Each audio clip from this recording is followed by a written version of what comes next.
Super bug का बार वार और antibiotics बेकार। जी हाँ, बात हो रही है लैंसेट के उस रिपोर्ट की जिसमें उन्होंने चेताया है कि बहुत ज़्यादा एंटीबायोटिक के सेवन से कई मरीजों के अंदर एक सुपर बग पैदा हो गया, यानी कि ऐसा माइक्रोब या माइक्रोबियल ऑर्गेनिज्म, माइक्रो ऑर्गेनिज्म जो कि अब किसी भी दवा से बेअसर है और ये बेहद खतरनाक है। और उसमें भारत में सबसे ज़्यादा केसेस देखे जा रहे हैं। हालांकि अलग अलग ब्रेक से पहले हमने समझा कि इस पूरे स्टैटिस्टिक्स को, इस रिपोर्ट को कैसे समझा जाए, लेकिन ओवरऑल डॉक्टर शशांक, जैसा हम बात कर रहे थे कि हमारे यहाँ बहुत आम है एंटीबायोटिक्स का इस्तेमाल। अब जो रूटीन वाली एंटीबायोटिक्स हैं जो ओवर द काउंटर मिल भी जाती है या लोग जिन्हें सर्च करके इधर उधर से ऑनलाइन खरीद भी लेते हैं, क्या इनकी कोई अलग अलग ग्रेड होती है कि इस ग्रेड की एंटीबायोटिक ठीक है यहाँ तक चलेगी, नुकसान तो वो भी करेगी लेकिन इट्स ओके, और एक ग्रेड ऊपर वाली बहुत ज़्यादा खतरनाक है? कैसे समझे एंटीबायोटिक के इस पूरे सिस्टम को?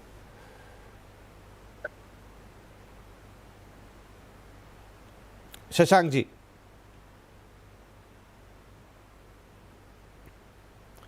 शायद डॉक्टर शशांक से हमारा कनेक्शन लॉस हुआ है तो उनके पास आएंगे। मीनवाइल डॉक्टर वसंत, ये सवाल तो मैं लेता हूं शशांक जी से, लेकिन दूसरी एक चीज़ ये कि क्या एंटीबायोटिक, मतलब जितना हमें समझ में आता है कि जो हमारे अंदर बैक्टीरिया हैं उनको किल करने वाली दवाएं, शरीर में अच्छे और बुरे बैक्टीरिया दोनों होते हैं, एंटीबायोटिक अपना काम कैसे करता है? तो antibiotic will work against a particular सब एंटीबायोटिक सब कोई स्पेसिफिक ऑर्गेनिज्म के लिए ही काम करता है। लाइक एक एंटीबायोटिक दूसरा ऑर्गेनिज्म के लिए नहीं काम करेगा। तो for example respiratory tract infection अगर बैक्टीरियल है तो स्पेसिफिकली वो स्ट्रेप निमोनिया, एच इन्फ्लुएंजा, वही एंटीबायोटिक लाइक अमोक्सिसिलिन उसके लिए काम करेगा। पर अमोक्सिसिलिन दूसरा कोई चीज के लिए नहीं काम करेगा। It works by two methods. It is एक तो मल्टीप्लिकेशन रोक देता है जिसको बैक्टीरियोस्टैटिक बोलते हैं, और दूसरा है कि बैक्टीरिया को किल कर देता है, उसको बैक्टीरियोसाइडल बोल देते हैं। मैं आपको ये बताना चाहता हूँ कि how this antibiotic resistance is developing, क्योंकि जैसा अपन शुरुआत में बोले कि ओवर द यूज काउंटर में अपन मेडिसिन लेते हैं, तो फॉर एग्जांपल सेफोडक्सम लेते हैं, यूरिन इन्फेक्सिम लेते हैं, उसका जरूरत है कि नहीं वो पता नहीं रहता है। वो जब भी ले लेते हैं तो अपने को वो दवाई से रेजिस्टेंस होने का चांस हो जाता है। फिर कभी कुछ यूरिन इन्फेक्शन होता है तो वो उसको ट्रीट करने को जाएंगे तो अपने को पता चलता है कि जो अपने पहले वाला जो लिया वो काम ही नहीं कर रहा है, तो फिर अपने को इंजेक्शन देना पड़ता है। तो अभी उसका इंजेक्शन लेते हैं तो बाद में आगे चल के ये मल्टी ड्रग रेजिस्टेंट ऑर्गेनिज्म हो जाते हैं। तो बेस्ट इज कि शुरुआत में ही अगर अपने को जरूरत नहीं है तो नहीं लेंगे, तो ऑटोमेटिकली ये रेजिस्टेंस कम हो जाएगा। जितना आप एंटीबायोटिक लेंगे, ये ऑर्गेनिजम्स है बहुत स्मार्ट रहते हैं, वो एक दवा लेंगे तो तुरंत उसको उसका कलर चेंज करके वो लोग उस पर म्यूटेशन करके रेजिस्टेंस हो जाते हैं। This is the problem. और इसके लिए अपने को तो डॉक्टर साहब, अपने देश में कोई गाइडलाइंस हैं एंटीबायोटिक के लिए कि कब लिखनी है कब नहीं लिखनी है? आईसीएमआर ने बहुत ही अच्छी गाइडलाइंस दी है।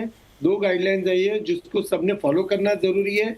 ऑफ कोर्स एंटीबायोटिक गाइडलाइंस है, पर सबसे इम्पोर्टेंट अपने को सब डॉक्टर्स को ये भी जानना जरूरी है और पेशेंट लोग को भी जानना जरूरी है कि ओवर द काउंटर नहीं लेना है। और एंटीबायोटिक जब भी लिखेंगे तो जरूरत है कि नहीं वो इम्पोर्टेंट है। बट आईसीएमआर ने बहुत ही अच्छी एंटीबायोटिक पॉलिसी और एंटीबायोटिक सिंड्रोमिक अप्रोच का गाइडलाइन दिया हुआ है। अगर अपन उसको फॉलो करेंगे तो डेफिनेटली अपन जो जरूरत है वही एंटीबायोटिक यूज करेंगे तो डेफिनेटली रेजिस्टेंस बहुत कम हो जाएगा। इसको बोलते हैं हम एंटी माइक्रोबियल स्टीवर्डशिप।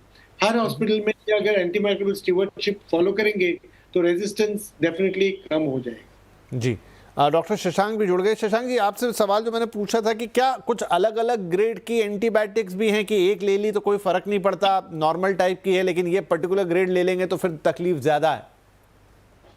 तो विपिन जी, सब एंटीबायोटिक सेम होती है और एंटी माइक्रोबियल रेजिस्टेंस जो होता है उसका प्रमुख कारण है कि लोग एंटीबायोटिक्स को लाइटली लेते हैं।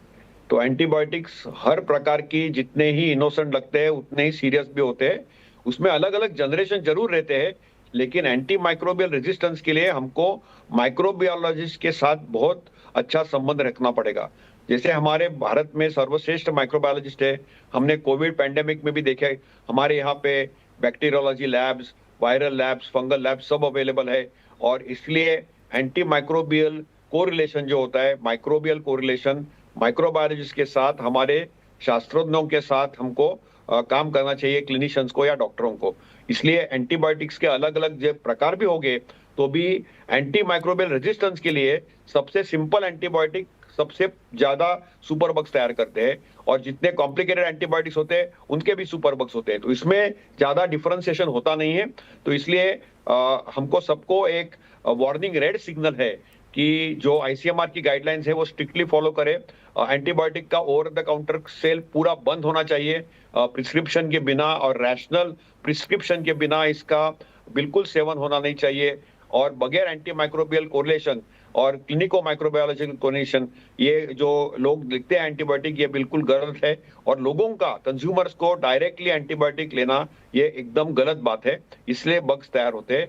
और हॉस्पिटल्स में भी हमको सतर्कता रखनी, जैसे वसंत जी ने बताया कि एक इन्फेक्शन कंट्रोल नर्स होती है और एक एंटी माइक्रोबियल पॉलिसी होती है। लोकल ज्योग्राफी में हमारे मोहल्लों में एक अलग अलग प्रकार के कीटाणु होते हैं और इनका एक निगरानी रखना, उनके ऊपर एक कंट्रोल रखना, इसलिए आईसीएमआर की गाइडेंस के अंडर हमको काम करना चाहिए। उनकी 2 सर्वश्रेष्ठ गाइडलाइंस आई है, हम उसका अमल नहीं करते हैं, यही एक हमारी दुख भरी कहानी है। इसलिए अमल करना बहुत जरूरी है, सतर्कता रखनी भी बहुत जरूरी है, क्योंकि ये सुपर बग की समस्या बढ़ने वाली है हर साल, और इसलिए भारत को इसका ज्यादा सतर्कता रहना चाहिए। हमने टीबी में देखा कि टीबी में भी multi drug resistant organisms, fungus में, वायरस में भी एंटीवायरल रेजिस्टेंस आ रहा है, इसलिए हमको इसकी जो गाइडेंस फॉलो करना बहुत जरूरी है। जी, तो बिल्कुल डॉक्टर शशांक भी वही बात कह रहे हैं, डॉक्टर वसंत भी वही बात कह रहे हैं, एक आम व्यक्ति के लिए, कंज्यूमर के लिए, एक उपभोक्ता के लिए, कि मन से तो एंटीबायोटिक बिल्कुल ही आपको नहीं लेनी है, बिल्कुल नहीं, ओवर द काउंटर जाके नहीं खरीदनी है, गूगल करके नहीं खरीदनी है।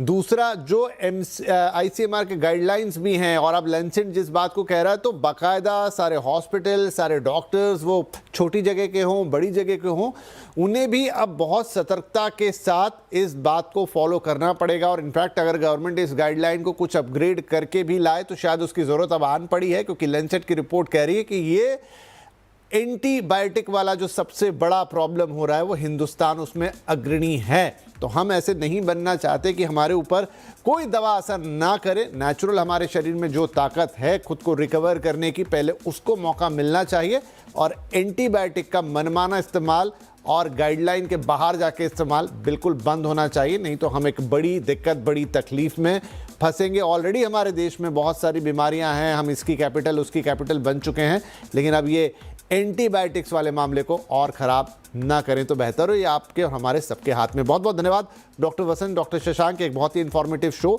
और आई थिंक ये जानकारी भी कई बार लोगों के पास इसका अभाव रहता है, लेकिन जब ये बातें सुनेंगे तो आई थिंक वो भी ध्यान रखेंगे। धन्यवाद सर, नमस्कार।